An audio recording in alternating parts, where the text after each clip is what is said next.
By the time I was 17 years old, testosterone was being injected into my anorexic body. This was after a single appointment with a WPATH certified therapist who asked me a few questions and told me that I was a boy. These vague questions included things like, do you dislike your period? Do you get along better with boys? I went to a Planned Parenthood a few weeks after my 18th birthday. None of the clinicians were interested in what was behind my desperation to change my body. They told me that because I seemed so sure, they would prescribe the hormones that day. I had sought assistance through my local LGBT center, and on my first appointment, I was immediately affirmed as a transgender woman. When I asked her why was I affirmed so quickly, she said she did not want to gatekeep me, and she had my letter to transition right away.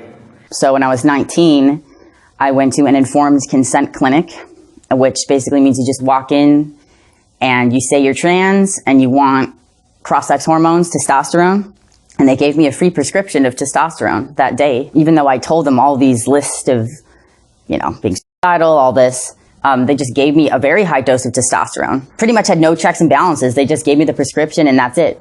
Went to Fenway House in Boston, was able to get on hormones rather quickly. I ended up getting facial feminization surgery. And shortly after that, I got approved for sex reassignment surgery. There was absolutely no pushback by therapists. They completely ignored comorbidities I had. I have internalized homophobia.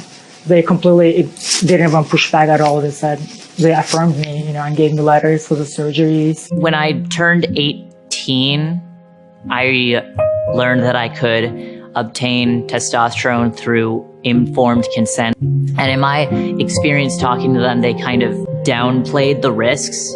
They really sort of focused more on the aesthetic changes that I will go through. I went to Planned Parenthood like a week later. I basically walked in. I said, hi, I think I'm trans. They said, great, we're gonna diagnose you with gender dysphoria and here's your prescription for testosterone. You can get it the very next day. And I said, great. I didn't actually realize in my head what a huge fucking red flag this was. I started off by getting a prescription for testosterone. And to do that, I called up Planned Parenthood because I'd heard they provided gender-affirming services. I thought I would have to go through some kind of process to get the testosterone, but instead what happened is I talked on the phone for 30 minutes with a doctor I'd never met in person, and I got prescribed testosterone over the phone.